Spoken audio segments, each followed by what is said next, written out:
What's up? What's up? What up? Yo, mic check. 1 2 1 2. Check it out. So this is what I want to talk to you about. Check this out. First of all, watch. One of my big dreams is my gluten-free, delicious, nationwide restaurant chain starting here in LA, giving free food to everybody who comes in to create those communities and to show them that they're worth it. I'm hoping and praying Yes, that this worth it. episode will serve as currency to win me your heart You are worth it. and eventually your business, and to help set my mission ablaze. If you want to be part of this community. Okay, so as you have seen, I want to start a free gluten-free restaurant for 2 in every state in the United States because I want you to be healthy and I want you to be part of a community who cares about you. When I was a kid, I went through hell, okay? I was raped as a child and I was molested for years before I was raped, okay? And I don't want anybody to go through that. I want kids to know the people in their community. Not only that, oh, by the way, my name is Liberty v. Justice. There is no period in my V because my victories never end. And I'm here to help you get your victories. Legend, check it out. My name is Liberty, and I changed my name because Christ freed me. I'm going to show you because a lot of people, if I were you, I would be like, this lady's crazy making up names, Liberty v. Justice. Where does this come from? This is my real name. See, I changed my name legally to Liberty v. Justice because Christ freed me. And the only freedom I need, the last freedom I need is financial freedom, abundance. John 10:10. He came to give life and give it abundantly because I don't want you to have to go through the hell that I've been through.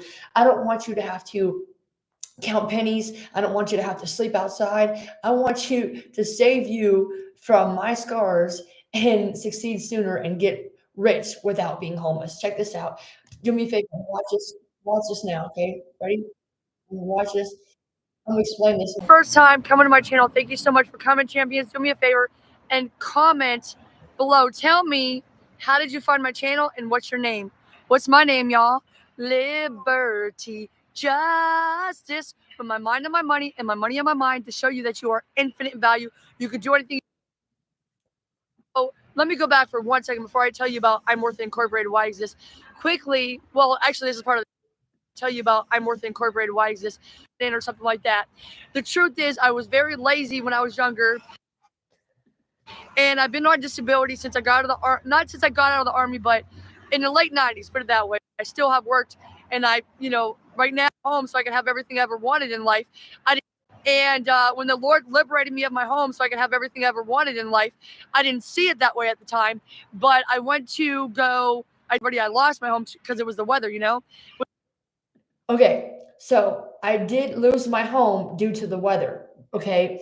But well, the weather ruined my home, but the Lord liberated me of my home. The Lord freed me of my home because I was scared. So I've always wanted to come to Hollywood, and being here now, even though um, I don't have a permanent place to live. I'm sleeping outside most of the time, but I feel happier and more at home here in California than I have anywhere else. And I love being here. But I wanted to come here, and I feel like God always wanted me here all my life. And I wanted to come here for years, but I didn't do it because I was too scared. I wasn't lazy, and you're not lazy. If you're not doing something that you really want to do, it's not because you're lazy. It's because you're scared, because you don't know what to do or how to do it, and you are feel insecure. Okay. So check this out. I'm going to show you a little bit more. Which it was the weather, but now I see it was part of the Lord's plan. So I go to live with my mother, and for 2 months I left after 2 months because she physically abused me. That's why this is like, because I feel like that. Okay, so when I said this is like, I feel like, looking at my eye, I feel like this is a big, I was prideful. I didn't want anybody to think that I let somebody abuse me because I would never do that. Ever since I left the situations that I was in, the abusive situations, I haven't had a boyfriend. I haven't had sex. Now it's been 18 years. I'm waiting till I get married. Hi, Justice. So I've been waiting till I'm waiting until I get married. Okay. So I haven't had a boyfriend. I would not allow anybody to hit me after that last time someone hit me. Okay. Which was, when my grandma died, because when my grandma died, I had nothing left to lose. And that's why I'm here in California now. So the Lord kind of liberated me and freed me of my grandma, I guess you could say. I hate saying that about her, but the same thing with my home. If my grandma wasn't dead, I wouldn't be here. If my home was not gone, I would still be sitting in that house and still crying and being depressed and, suicidal and all those things. But I'm here in California because I have a purpose, and I didn't know really what the real purpose was until I got here. And that's the thing. You have to, if you want to do something, you have to just, what I did in California? I jumped in the water, and then I'm learning how to swim. I'm still learning, right, to become financially free. I'm still learning to become a better speaker. I don't want to ever rest on my laurels and think that, oh, I become complacent. I don't want to sit here and think, oh, I got it made. I'm getting money coming in. Now I can just, back off the gas and just coast. I don't ever want to coast my way through life. I don't ever want to coast my way through this YouTube channel. I don't want to ever coast my way through my business. I'm Worth It Incorporated. That is my real business. It's called I'm Worth It Inc. And it's a C corporation. And we exist because I want to emotionally equip entertainers for financial abundance. Okay. Now, so here's the thing. So during the pandemic, and yes, I said pandemic, if you look at that episode I did, it's called I Went Through Hell So You Don't Have to. So part of the hell that I went through was the pandemic too, which is when I filmed this. Okay. So when I filmed this episode, you can see how my eye, people always ask me, and I say, look at the episode. You say you watched it, you commented, but you didn't watch. But I fell on my face. I went to Columbia, South Carolina, and if you look back on my channel, you can also see where I said I did cover songs. I was actually going to November of 2019 all the way to February. I think it was February 9th. Yeah, February 9th of 2020. I was on my way home back here to Los Angeles, well, Santa Monica, and I had, while I was in Columbia making my very first album at the music studio, because they have a library where they have a free music studio in the Columbia, the downtown Columbia library. So I went there to use the music studio, and I was making my album and everything. And I come back here, and before I come back here, God kept telling me, like, you need to put in the paperwork, and because I was like, I don't want to pay $100, like, $100, that's a lot. And he was like, well, you're worth it. The people are waiting for you. They're worth it. Okay. So I put the paperwork in, and when I come back here, and I put it for the address in Santa Monica. So where I filmed that was at the OPC, whatever, I forget what it doesn't matter, but it's probably in the description. But it's in Santa Monica. It's a shelter basically, and people go there and they shower there. I think they have some beds there, but I never slept there, so I can't remember. But I go there to pick up my documentation, and the next thing you know, boom, it's lockdown. Like the very next day, it was lockdown. I was at my gym, and I was so nervous, thinking I get up at 2:00 in the morning. It was freezing. It was raining. It was February. So it's raining in Santa Monica. I go to my gym. I had everything in my mind. I'm ready. I had everything set up. I'm going to start performing my music. And that's when the lockdown happened. And that eye that you see right there, that was only one time that I bled from my face for you. That was one time. And it's not because I'm clumsy. It's because I get tired easily because I work. Well, when I got hit by the truck, that was because some loser was not looking. Some loser was not looking at his the road, and he was looking at his phone while he was driving. So I got hit in the face and blood squirting from my skull. I was filming in the hospital, and that's where I got the most views, because at that time, that's when I started my TikTok. This was 2 years ago. But anyway, so I fell in my gym. That's why I kind of got distracted. But I fell in my gym. That's why you see the eye like that. So let me see if I don't think you really need to really watch it. That's like a real weakness, to be hit, because years he hit me. My mom's not going to hit me. She's not. What? Nobody's going to tell me that I'm not worth anything, or that I'm, not special, not needed in this world. We all are needed, you see. We're all necessary. We're all part of God's plan. We are all infinite in value. So that's the. Okay, so I'm just gonna stop right there. If you want to watch that episode, I can put it. It has 132 likes, and looking at that, I'm just like, what in the world? Because as I'm looking at that, I'm like, why do I have thousands of views on that and 132 likes? There's the episode right there.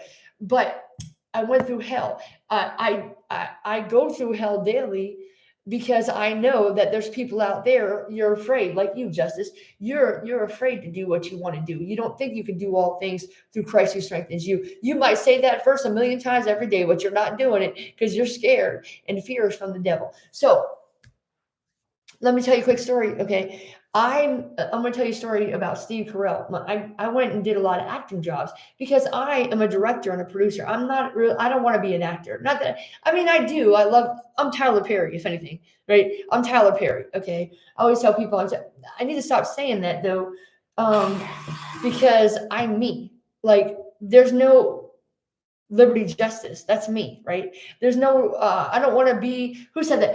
Dr. DeMartini, he was on my show. Dr. John DeMartini, who was on my show. You watch him, and in his book, How to Make One Hell of a Profit and Still Get to Heaven, he said, why would you want to be second best at being Elvis when you can be the number one at being you, right? So I'm just saying Tyler Perry. I'm Tyler Perry because I'm like him in many ways. I have to act in my own shows and my own movies and everything. Anyway, so I'm on the set. I went on the set, and I went from Santa Monica. You know, when you get a feeling and you're just like, I got to do this. Okay. So I had to go from Santa Monica to Long Beach. I had to be there at 6 a.m. So that means I had to go to bed at 10 o'clock. Well, I guess I could have went to bed earlier, but I was sleeping outside and I didn't feel comfortable going to bed when it was still light out with people staring at me. So I waited until about 10 o'clock, went to bed, got up at midnight. I traveled because I just had a feeling like I have to do this job. They wouldn't tell me anything. They told me I would get a union voucher, but they wouldn't tell me what show it was. They wouldn't tell me anything. But when I got there, I was so happy because for years, entertainers have saved my life.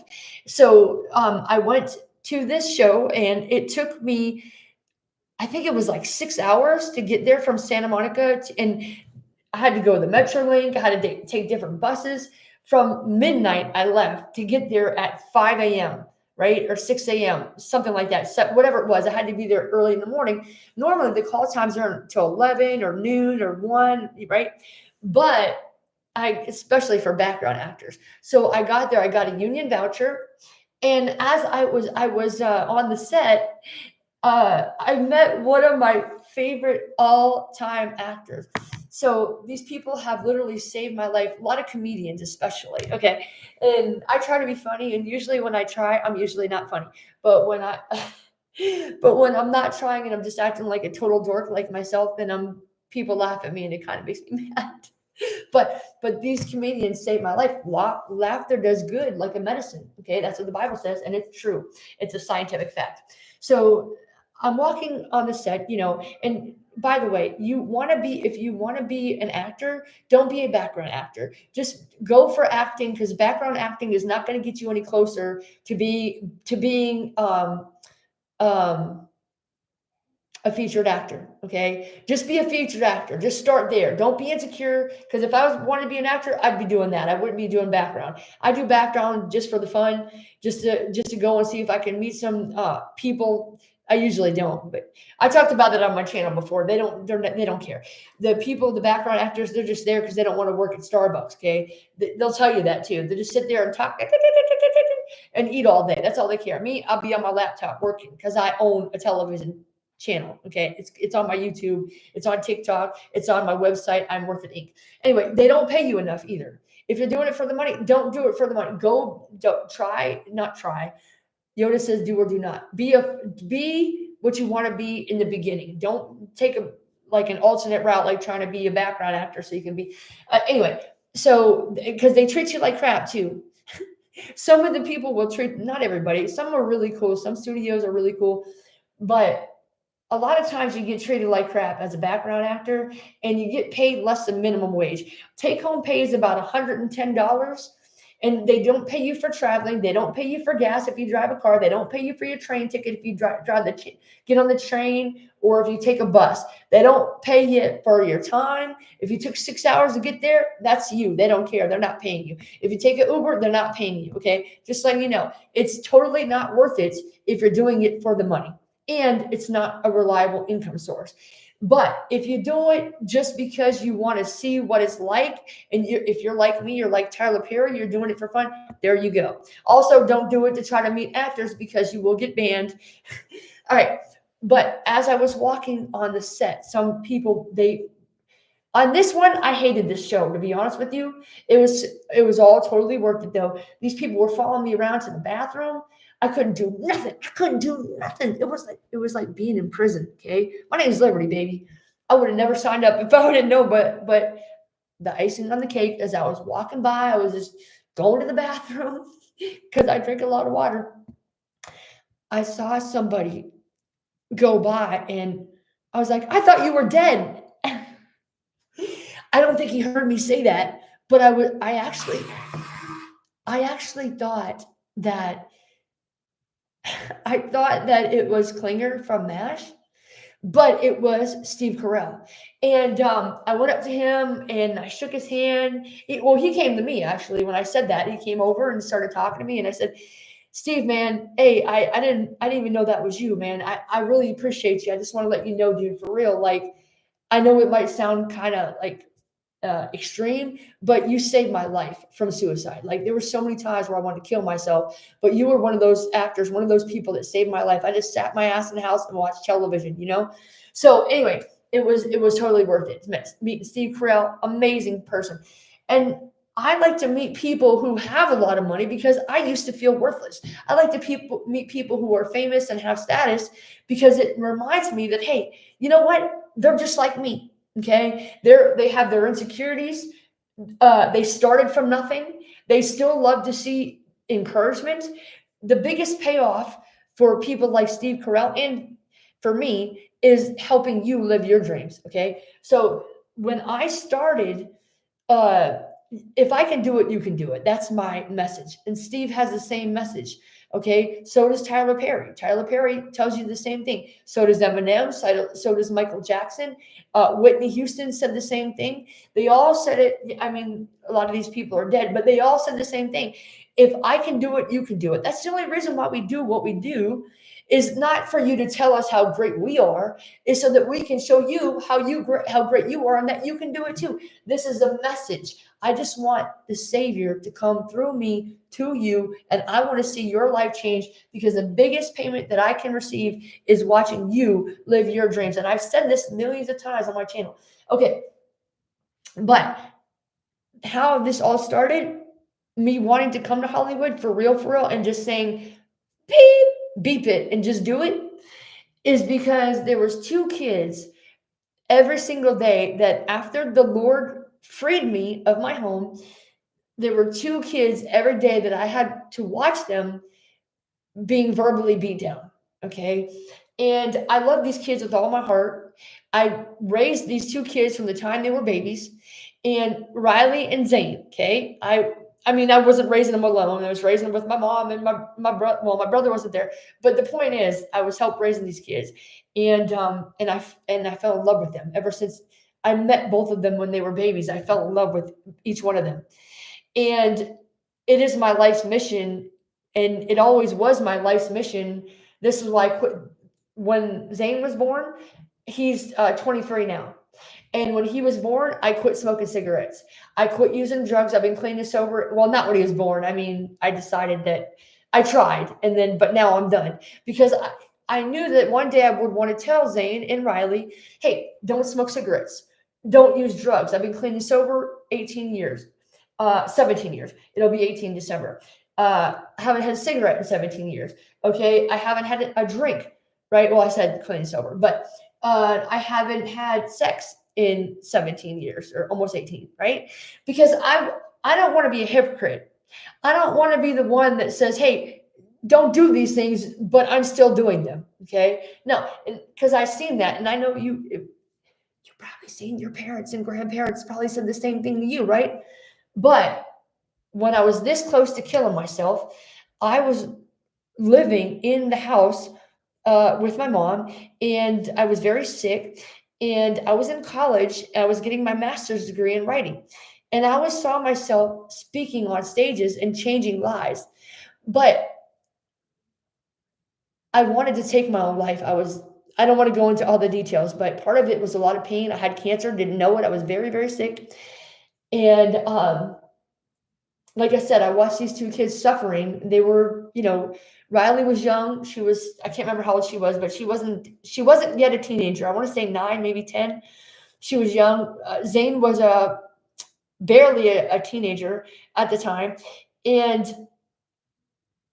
I was telling them every day, you're gorgeous, you're a genius. And they both love music and they wanted to do music and make movies, and they're geniuses. Like I said, I'm not saying that because I love them.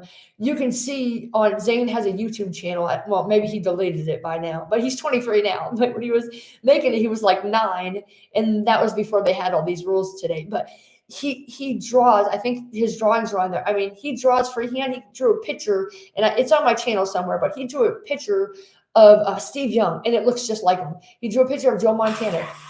It looks just like him. He makes music. I don't think he does it anymore, but he used to sell his own beats that he made himself. And he writes. He's a genius writer. He's a great rapper and pretty fly for a white guy. And Riley, she makes up her own dances. She's a genius. One time she told me, she was 9 years old, and I went home to visit. I was living in Columbia at the time, and I went to Erie to visit, and she goes, you can get up anytime you want to. You just set your internal clock. And one time we were catching fireflies. She goes, it's firefly hour. Oh, this girl. And she told me, what's the rhythm of your relationship, right? So anyway, long story short, the point I'm saying is that the same thing as when I quit smoking cigarettes, quit drinking, quit drugs. Okay, I quit doing things, and I can tell them, don't smoke cigarettes, don't use drugs, don't drink alcohol, um, don't have sex before marriage. I can tell them that with a good conscience. But when I was this close to committing suicide, God told me two things. And he said, number one, he said, wait a minute, hold on. Now, you think that these kids don't care about you. Okay, maybe they don't. But you say you love them and you're going to let them find a dead body? Like, do you really want these kids to go through more stuff? Like haven't they suffered enough? If you love these kids, why do you want them to suffer? Right? Like, why would you let them suffer that way? You know they're going to live with this for the rest of their life, right? And so that was the thing. It didn't stop me, but the second thing that God told me was what stopped me. And he said, you tell these kids every single day that they are worth it. They could be a millionaire. They could be a billionaire. You tell them they're geniuses. You tell them they're gorgeous. You tell them they're fabulous. They can do anything they want to do. You tell them they can go to California. They can make it. They can be a millionaire. They can be famous with their movies, with their music. But wait a second though. Then you say that you can't do it. So that's what woke me up. That's what kept me from committing suicide. And that is why I am here today. It started off with just these two kids and wanting to change the trajectory of my family financially and physically. Like, oh, my face isn't good enough for Hollywood or whatever. And just feeling unworthy and not capable of doing what I want to do. But now my mission has extended to you. You are my family. Check out my Patreon. I would love for you and I to work together. You can become one of the 16 founding members, and it's only $47 for life. If you become a founding member, it's $47 for the first 16 members, because I changed my name on March 16th, and it's $47 only for the first 16. Then it's going up to $97, and then it's going to go up from there. And my first goal is towards my billionaire is $15,000 a month every month. And I want you to reach that goal too. I want us all to reach our goals together because you are worth it. You are infinite in value. I will die for you, and you are the reason why I do everything that I do. Thank you.